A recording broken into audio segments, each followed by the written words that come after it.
Bonjour à tous. Dans cette vidéo, on va aborder maintenant le chapitre 3 sur la Révolution française. Et alors, en introduction, la question se pose des dates. Quand est-ce qu'elle commence, cette Révolution française, et surtout, quand est-ce qu'elle prend fin? On a vu des fois précédentes qu'il y avait cette expression de révolution atlantique de manière générale pour désigner tous les mouvements révolutionnaires qui vont des années 1770, 1780 avec la Révolution américaine, jusque dans les années 1820-1830. La Révolution française, évidemment, ne couvre pas toute cette période. Elle commence alors en 1789, pas forcément dès le 5 mai lors de l'ouverture de la séance des États généraux, mais dans les jours et les semaines qui vont suivre, donc au cœur de l'année 1789. Pour ce qui est de sa date de fin, c'est vrai que les historiens sont divisés. Certains considèrent que la Révolution prend fin avec l'arrivée au pouvoir de Napoléon Bonaparte en 1799.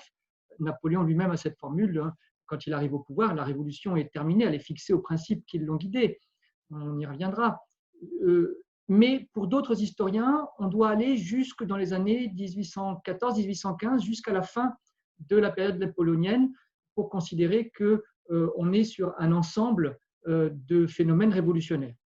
Alors, dans ce chapitre, pour des raisons aussi pédagogiques et pour diviser la période en deux, on va d'abord s'intéresser aux 10 années qui courent de 1789 à 1799. 10 années au cours de laquelle la France connaît un véritable phénomène de révolution au sens plein du terme, beaucoup plus qu'au sens de la Révolution américaine, dans la mesure notamment où il s'agit de changer non seulement le fonctionnement de l'État, non seulement de réformer les systèmes fiscaux, administratifs, mais de bouleverser totalement les structures de l'Ancien Régime. Donc c'est une véritable révolution qui s'engage autour donc des mois de mai et surtout juin 1789 et qui se prolonge pendant au moins une bonne dizaine d'années. Alors, on va aborder cela dans un premier point, une première sous-partie, et voir, même si ça peut paraître très événementiel, mais il est très important de connaître la chronologie et le bon déroulement des événements, voir d'abord donc en détail l'année 1789 et surtout la triple révolution qui s'opère au cours des mois de juin, puis juillet et août-octobre 1789. Alors, avant d'aborder ça en détail, je voudrais d'abord rappeler que la Révolution française a des causes multiples. Les causes de la Révolution sont très complexes, ça fait l'objet d'ailleurs de plusieurs livres d'historiens.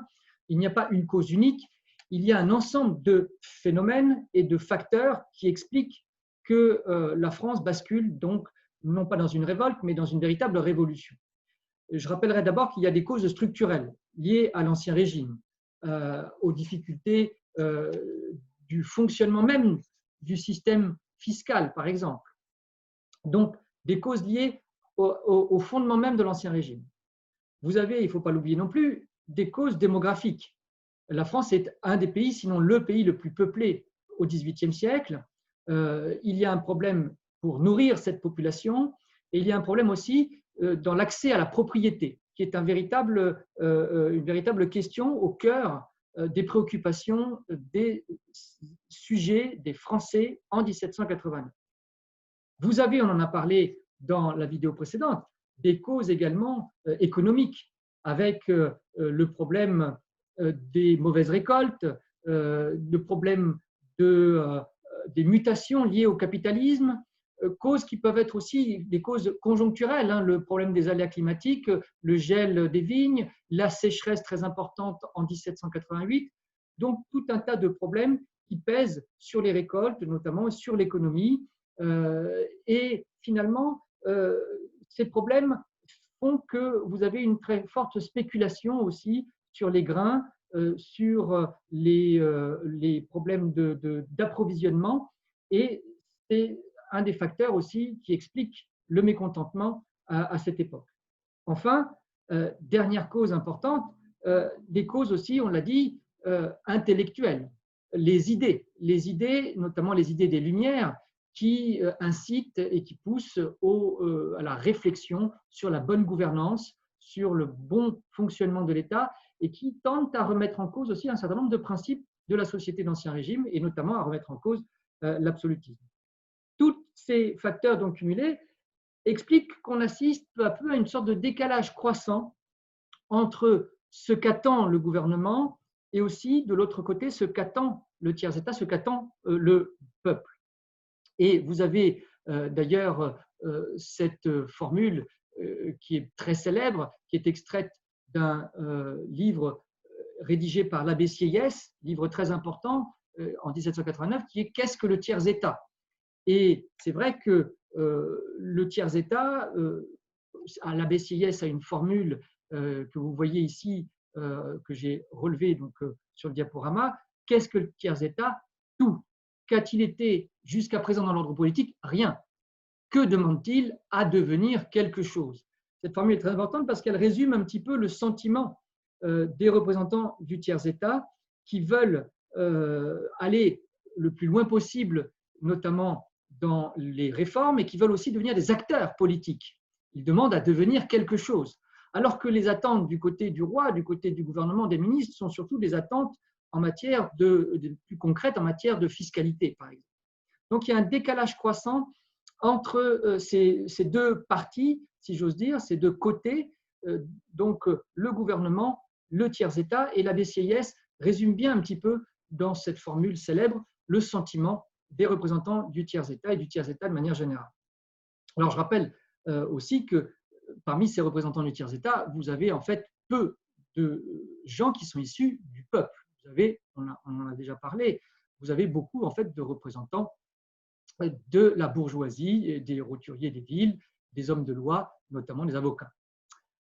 Alors, c'est dans ce contexte donc que les États généraux se sont réunis et que va se mettre en place une première rupture, une rupture qui va éclater très vite au lendemain de la session d'ouverture des États généraux, qui, je le rappelle, a lieu le 5 mai. Alors, les députés du tiers-État réclament dès le départ non seulement alors ils ont obtenu le doublement de leur vote, mais ils réclament aussi dès le départ un vote par tête. Ils se sentent profondément humiliés par, on l'a dit, la disposition de la salle des menus plaisirs. Et le roi, finalement, ne va pas du tout suivre leurs revendications. Il va décider donc que le vote par ordre est maintenu, ce qui provoque un très important mécontentement des représentants du tiers-État. Alors, le 17 juin, après l'échec de leurs revendications, les députés du tiers vont se réunir, notamment sous la présidence d'un des députés qui s'appelle Bailly, on y reviendra, et considèrent à ce moment-là qu'ils représentent 97% de la nation et ils décident de se proclamer du coup Assemblée nationale. Ils décident donc de devenir des représentants du corps de la nation, des représentants politiques du corps de la nation. Et ça, c'est très important parce que c'est une première rupture et c'est une première aussi montée en puissance de la notion de nation, de corps national. Aucun impôt, affirme-t-il, ne pourra être effectué sans leur accord. Et ça, c'est donc très important car c'est une première rupture. Et 2 jours plus tard, le 19 juin d'ailleurs, certains députés du clergé décident de se joindre au tiers-État. Alors, le roi et la cour, qui semblaient jusque-là plutôt inertes, vont réagir. Louis XVI va ordonner la fermeture de la salle des menus plaisirs, où s'était ouverte la séance des États généraux. Alors, sous prétexte d'avoir des travaux effectués, mais aussi pour mettre fin à la constitution de cette Assemblée nationale. Dès lors, les députés du tiers-État doivent chercher une salle et ils vont se rendre dans une des plus grandes salles à l'époque à disposition à Versailles, qui pouvait contenir plus de 500 personnes. Cette salle, c'est la salle du jeu de paume. Donc, on pratiquait le jeu de paume, qui est un des ancêtres du tennis. Et le 20 juin, les députés du tiers-État, plus quelques députés du clergé, se réunissent dans cette salle du jeu de paume et prêtent un serment, le fameux serment du jeu de paume. Ils prêtent serment de ne pas se séparer jusqu'à ce que la constitution du royaume soit établie et affermie sur des fondements solides. Donc c'est une déclaration qui est lue, un serment qui est lu par Bailly et qui est prêté par la totalité des députés du tiers-État, plus quelques députés du clergé qui se sont joints à eux. Donc c'est une véritable épreuve de force qui est désormais à lieu entre, d'un côté, cette Assemblée nationale, ces députés du tiers-État que le roi n'a pas reconnus, et de l'autre côté, donc, le roi. Et le roi, au départ, décide de ne pas tenir compte des délibérations du tiers-État. C'est une véritable épreuve de force qui va durer pendant plusieurs jours. Les députés donc refusent de se séparer, ils sont quasiment en état de siège, et le premier qui va céder, c'est le roi.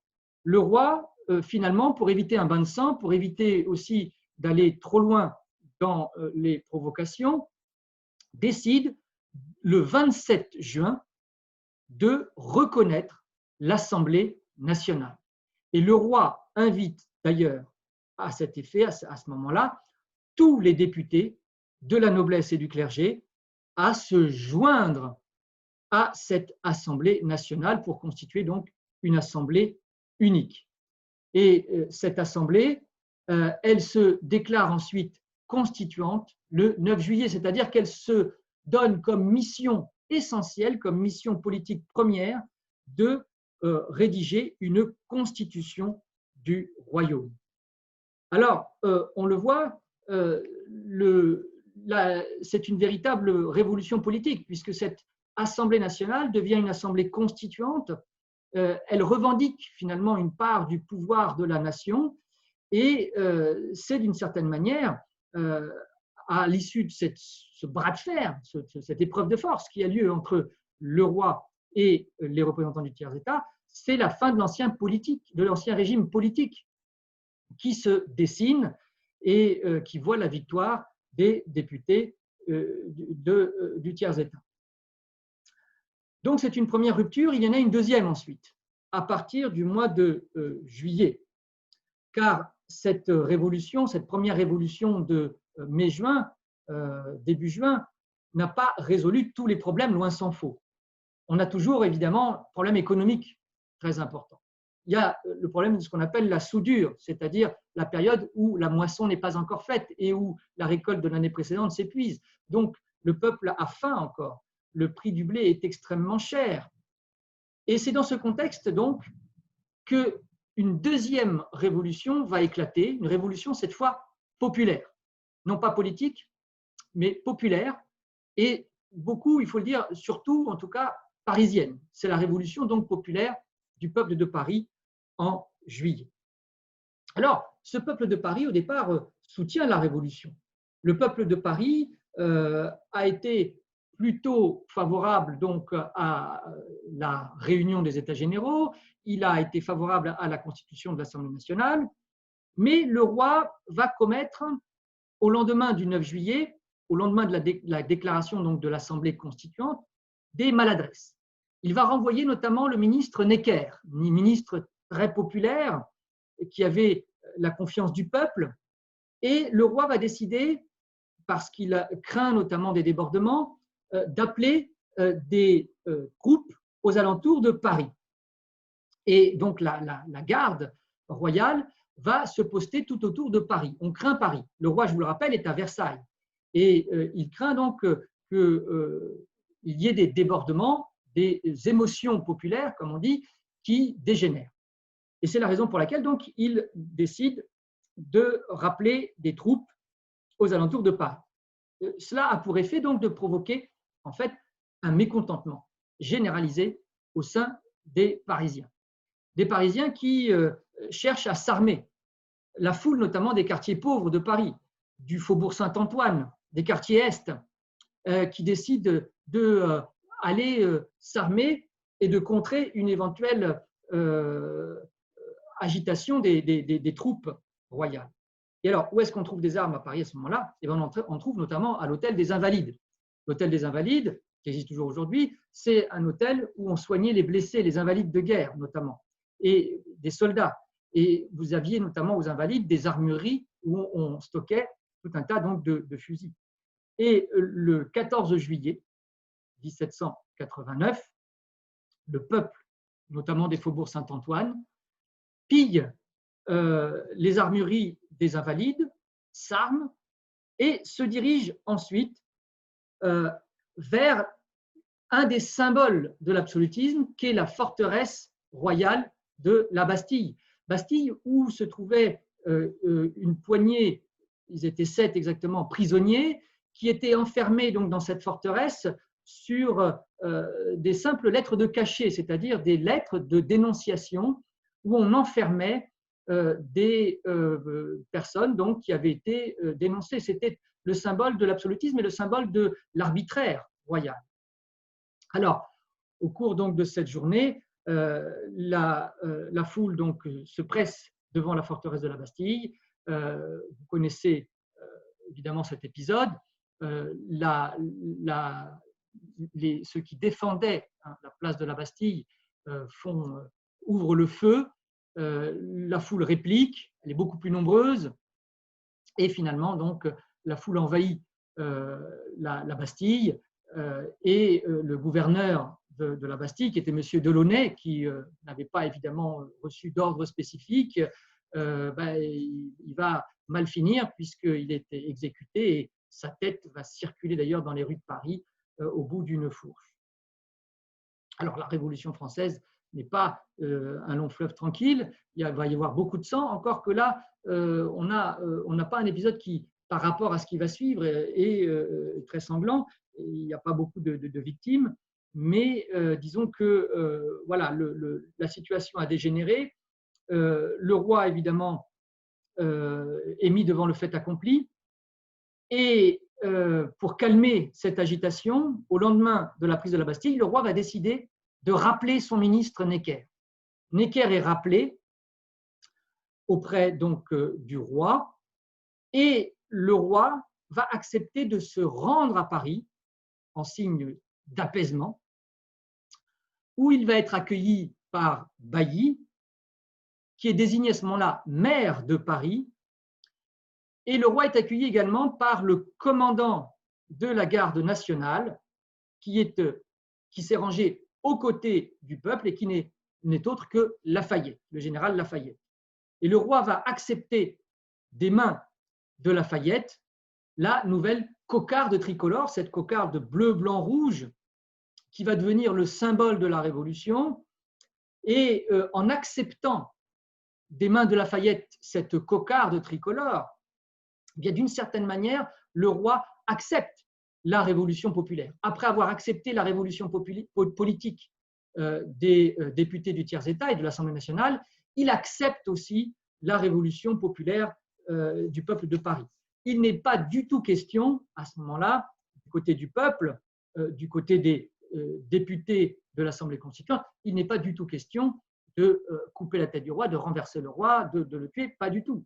Le roi est un personnage encore très respecté, et en acceptant donc la cocarde tricolore bleu, blanc, rouge, eh bien, il accepte la révolution et ça permet de ramener aussi le calme. Alors, ça, c'est un phénomène évidemment qui est très parisien. Alors, la question, c'est qu'est-ce qui se passe ailleurs? D'abord, les nouvelles circulent plus ou moins vite. Je vous avais dit qu'il faut à peu près 15 jours pour aller du nord au sud du pays. Donc, peu à peu, toutes ces nouvelles donc, de l'Assemblée constituante, de la prise de la Bastille, sont connues dans le reste de la France. Et à l'image de ce qui s'est passé, de ce qui se passe à Paris, toutes les villes françaises vont se doter d'une municipalité et désigner donc un maire, un représentant du peuple. Voilà donc cette deuxième révolution populaire et du peuple de Paris.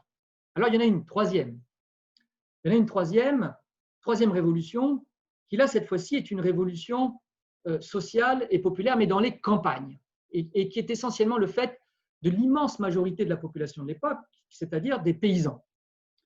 En effet, dans la deuxième quinzaine de juillet 1789, va éclater un phénomène qu'on a appelé la Grande Peur. Cette Grande Peur a plusieurs causes. La principale, c'est la misère et la famine qui sévissent dans les campagnes, où le pain est très cher, des gens meurent de faim, et puis aussi il y a la déception dans les campagnes, car on prend acte certes de la constitution d'une assemblée constituante, on prend acte dans les campagnes de la prise de la Bastille, du fait que le roi a accepté la cocarde tricolore, mais concrètement, les paysans ne voient pas leur quotidien s'améliorer après tous ces événements.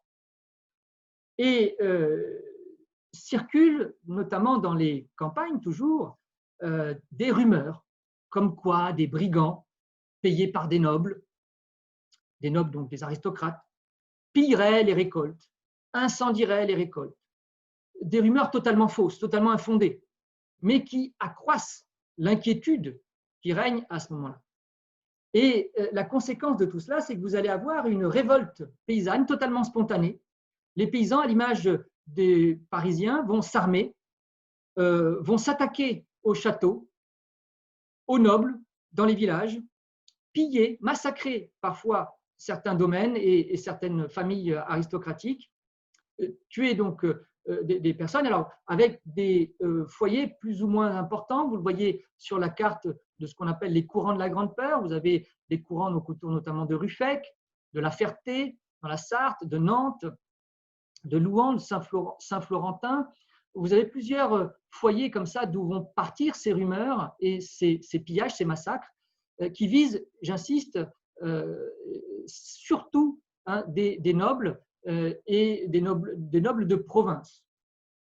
Alors, pour rétablir le calme dans toute la France, parce que là, pour le coup, on a un véritable embrasement au niveau national, pour rétablir le calme, les députés vont se réunir dans l'urgence. Ils se réunissent dans l'urgence le 4 août 1789.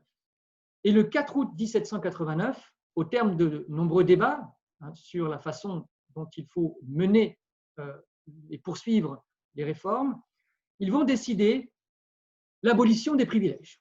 Les uns à la suite des autres, les députés inquiets de la tournure des événements vont proposer à la tribune de l'Assemblée de supprimer tous les privilèges de la noblesse et du clergé d'avant mai 1789. Les nobles vont ainsi renoncer aux droits de chasse, aux impôts qu'ils recevaient. Les prêtres vont renoncer à percevoir la dîme, donc aussi les impôts qu'ils recevaient. Les magistrats vont renoncer à la vénalité de leurs offices. Donc, c'est la fin véritablement de toutes les structures sociales de l'Ancien Régime. Toutes les terres, par exemple, tous les droits sur les terres sont alors non pas libres, mais sont déclarés rachetables. C'est-à-dire qu'on les… Alors, c'est un petit peu à la grande déception des paysans, mais au cours de cette soirée, donc, on décide que tous les droits pesant sur les terres, les droits réels, sont rachetables par les paysans. Alors, ça n'engage pas à beaucoup de choses en 1789, dans la mesure notamment où beaucoup de paysans n'étaient pas solvables, donc ils n'étaient pas en mesure d'acheter tout de suite des terres.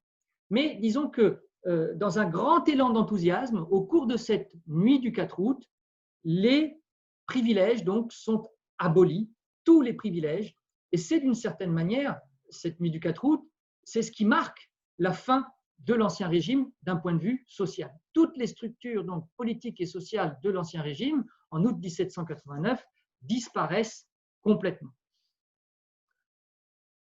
Quelque temps plus tard, dans la foulée de cette abolition des privilèges, les députés rédigent également et votent la fameuse Déclaration des droits de l'homme et du citoyen.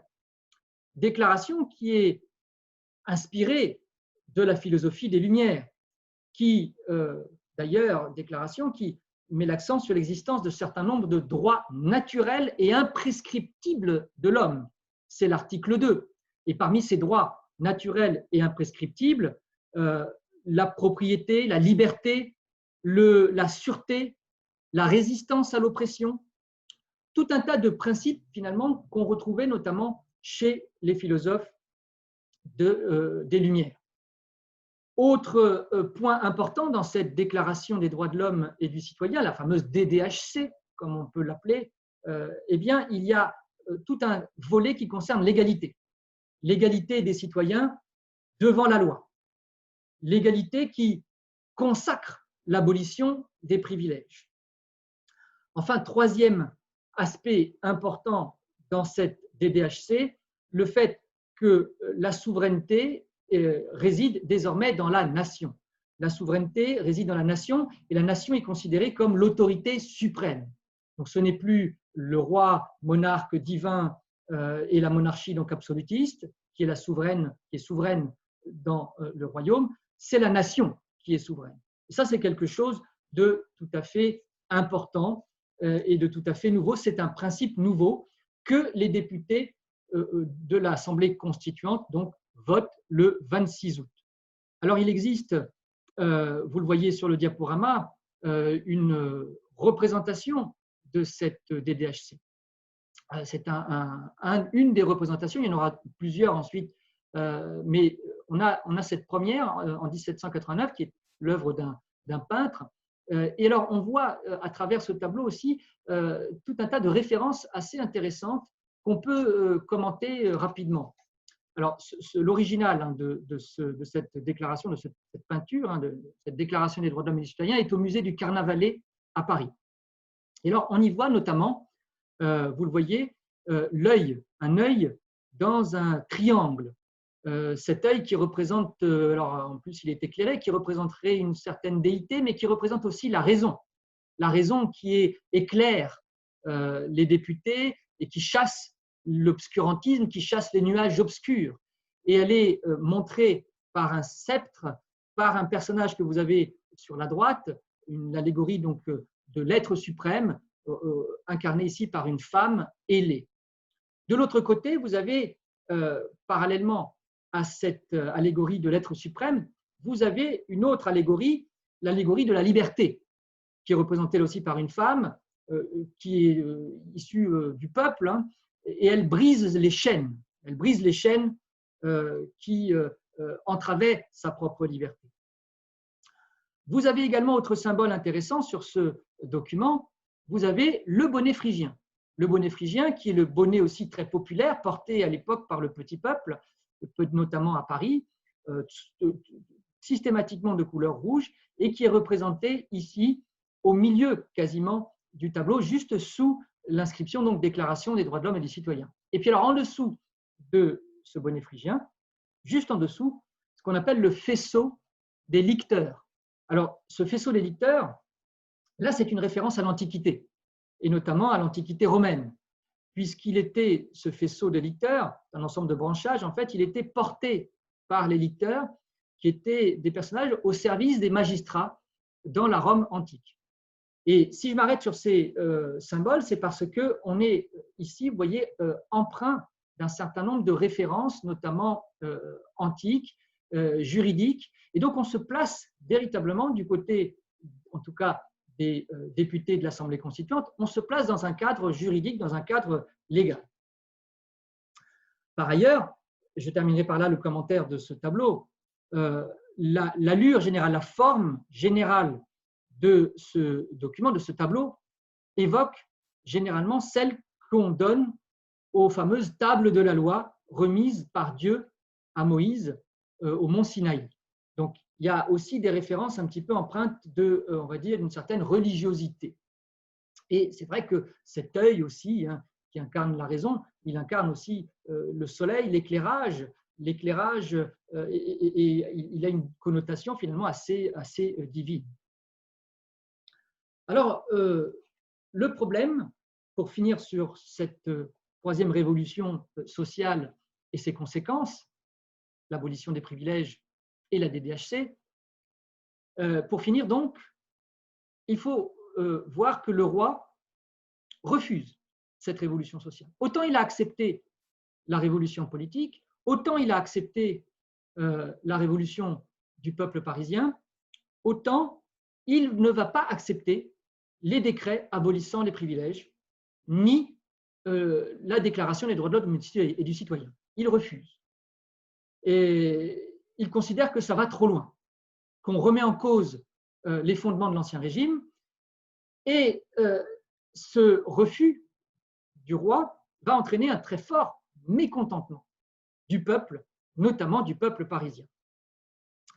Mécontentement, je vous le rappelle, qui est renforcé par le contexte économique. Il y a toujours le problème de la famine, du prix du pain qui est cher, et c'est la raison pour laquelle le peuple de Paris, lors des journées du 5 et du 6 octobre, va se rendre à Versailles. Alors, il s'agit surtout d'ailleurs des femmes